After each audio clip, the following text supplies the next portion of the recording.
që 550 vjetor jetojnë me një mashtrim të madh turko-venedikas se Skënderbeun e mbyti malaria, dhe askush deri më sot të thotë diçka ndryshe. Gjithherë kam pas dyshime rreth vdekjes së Bef të heroit ton kombëtar në Lezhë më 17 janar 1468, kur thuhet se vdiq nga malaria.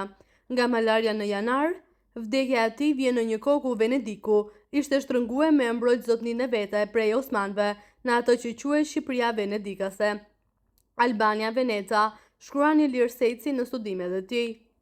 Me anë të marrëveshjeve me Osmanët, Venediku hoqiqafi rivalin e përhershëm, Republikën Detare të Gjenovës, kështu që në fillimin e luftës me Osmanët, në vitin 1467, venedikasve ju interesonte mbështetja dhe përthithja e tan potencialit shqiptar për me përballu Osmanët, por nuk i interesonte Skënderbeu, si komandant legjendar, i cili nuk pranonte nënshtrimin ndaj askujt, as ndaj Venedikut.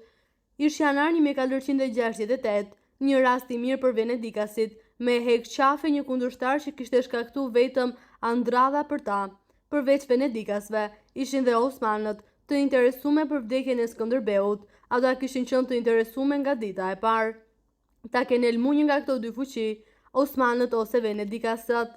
Ku i dihet, por malaria në muajin janar më duket si e zorshme, me u ka përdi. Duke llogaritur se çfarë dimrash të ashpër ishin para 500 e kusur vjetëve, po si mund të fluturonin mushkonjat në ato temperatura.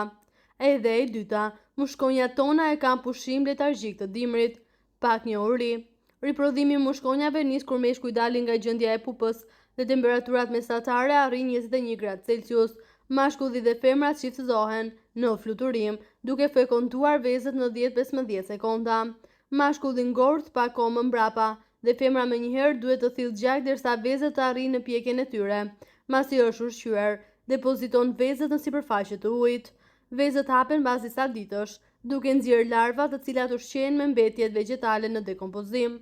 Në 2 javë ato transformohen në pup, që është dhe faza finale, kështu kryejnë metamorfozën në formën e rritur, fazë kjo që zgjat disa ditë. Kur të rriturit dalin prej ujit, meshkujt ushqehen me nektar, kurse femrat do të presin disa ditë derisa të forcohet aparati i gojës, që të bëjnë të mundur të ushqehen për herë të parë me gjak. Në temperaturat e ulta, femrat e fekonduara dimërojnë deri në pranverën e ardhshme dhe zakonisht ngordhin pasi depozitojnë vezët. Siç e thash edhe në fillim, çdo krim sa do të jetë i organizuar në mënyrë më ideale, edhe pas 550 vjetësh dalin kokat që me një të menduar të mëpret e shpalos sekretin e krimit.